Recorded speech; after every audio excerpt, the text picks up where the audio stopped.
we actually had another instructor scheduled today, but he was unable to attend. His name is Darren Friend Sensei. Paul Sensei is a senior instructor with the Australian military, and he's very much in demand around the world, doing seminars for different special forces. Currently, he's preparing to go, and just last year came back from dealing with the American Navy SEALs, and he's currently preparing to go over and deal with some other American research.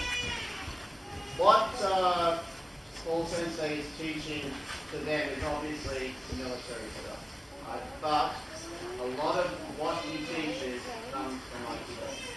And I'm also very surprised to hear that. I've known Paul for a long time. We've lost contact for some time, but we kind of reunited a couple of years ago. We have on Thursdays a class called Aikido, and Paul Sensei and myself basically developed the class. It allows us to move freely from upper-based training to more advanced self-defense. What we're really training though is to change our mindset.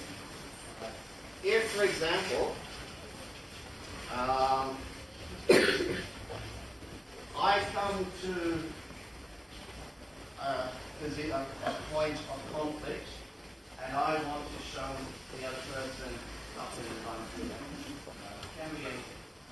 I have that fixed in my mind that I'm going to do A, B, C, whatever it is that I'm going to do. I am predicting what he's going to do. I cannot really do. So the whole concept of Aikido is that we should be free to fly, which is really what Aikido is about. So, for example, I want to do a technique called Hijishime, right? And I decided, right, Pablo, I'm going to show you, right? But he knows that I'm going for that particular technique. So I can't get it on him, right? And I'm now, right, do that again. I'm now struggling because the actual technique is meant to be, let me do it. I'm meant to turn like this and apply this particular technique, but I told him I was going to do that, so he's missing it, right? That could happen in many ways. Obviously, I would not tell someone I was about to be in conflict with what I'm going to do. But if he does come and he grabs, right, I have to feel, right, what he's doing. And that means that whatever he does, if I do something, right, and he now feels what I'm doing, he resists, I can change, right, from here into any position I want to. The basic movements that we practice bring us to large leg positions where we're coming through in large movements like this, right? Whatever technique it happens to be, it needs to be done in very big movements. So that practice then allows me to blend. So if he punches to my face, right, I'm getting in and around and behind him. So as the punch comes, right, I'm now here. In this position. Right, and I'm easily able to move. I hold my ground, right, kneel here again. And I'm basically firing line. Right, so whatever I do, I can't stay in this area. Right? I need to get somewhere safer, right? So that I'm now in a better position, able to deal with whatever the threat happens to be. That then carries forward into lots of other things, right?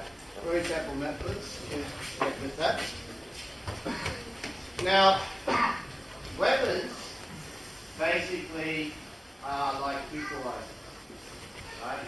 And Matt's actually a big man. He doesn't need an equalizer as such, but he has one today. It also increases his range. So he can hit me, right, without needing to fully commit his body if he's smart, right? That's what he can do, right? Bearing that in mind then, that makes Aikido really very much a close quarters combat because against that I cannot, not to be hard, I cannot block like this, right? If I back up, right, and I've got a wall behind me, right, I end up trapped. So I have no choice but to move forward. Right? And what I do then is I look for an opening. Right? And that opening comes now. Right? As soon as he shows his intent, and he shows his intent by lifting his arm there. So I move into that space. If I wait, if I hesitate, I lose for sure. Right? So while I'm thinking, please go away, please go away, please go away, right, that's the end of me. Right? So everything that we're doing has to be about going forward. And that again starts from our basics. So from the very beginning, fix that down for a sec. Right? The stance that I showed you earlier with the sword, right? Okay, we've both gone forward like this.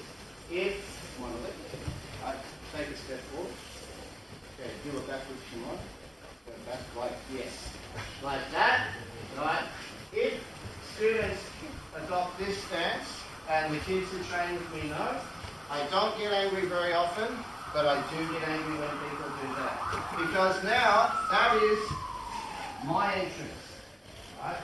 He goes forward to Kamae, right? It's strong, right?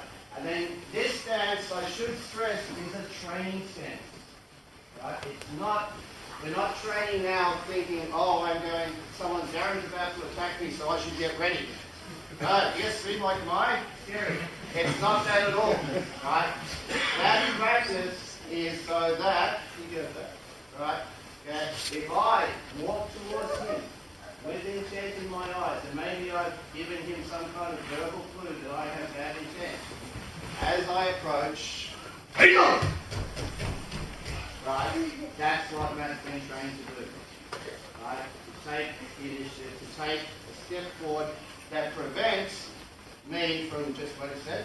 Because without thinking it, the bad people, they dial in, they look at distance, they dial it all in, and they figure, I'm going to hit him there. Right? If Matt starts job, before I get a chance to finish that, I'll never know what happens to me. I'll never finish my attack. Right? That's basically that is what our basics are teaching us every day. Okay, Andy. Okay. Then it gets kind of interesting too, because as you get better, you learn to move and use different forms and different types of power. You stand that way. So what I've found then, if we come into position like this, right, from here, I can bring a lot of energy now into my partner this way. Right? And Andy's quite a strong guy, right? If I apply it badly, right, he absorbs it. But I can now move my body and in a whole unit. So all of my body mass is coming straight into my partner. Now, of course, that won't work very well if my partner pushes back. Right? So now I'm trying to go forward, he's trying to go forward, but right? I can feel what he's intending. So that, right? And he tries to do the same thing to me. So then he goes, wherever you want. Right? I can hold my position, push hard, Andy, and then reverse. Right? I'm not doing this, push hard, reverse. Right? I don't commit unnecessarily. Right? It's very, very important to understand that. Okay? Well, this come back. Very please.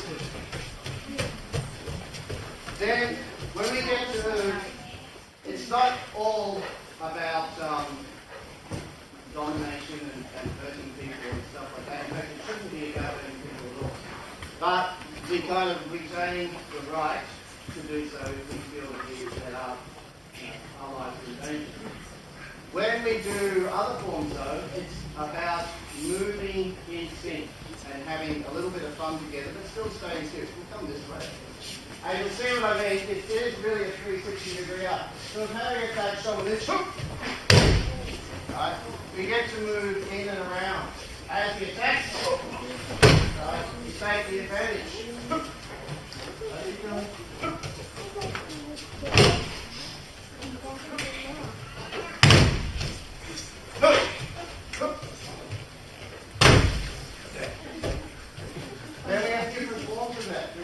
sure. So I partly grab both hands. Now I turn a little bit so people can see. I'm now trapped. My arms are behind me. If I can get my arms back, I can gain control and grab again. If I use strength, I might be able to do it. It looks a little bit like that. It looks almost like I'm trying to lift something that's very heavy. Problem with that is twofold. I'm not in a strong position, and Harry's grip is breaking. So when I try to do a technique, it falls off. He should feel comfortable. So he pulls, and he keeps that grip. Many martial arts, including Aikido, they focus a lot on grip break. Grip break is good. Nothing wrong with it. However, I break his grip. He hits me. Right. While he's holding with one or both, or either both hands, right, neither hand can be used to hit me. If he wants to hit me, right, I know because he's going to let go. So I actually prefer this. I don't want to break this unnecessarily, unless it's going to break his balance. And then you can do lots of different things like that.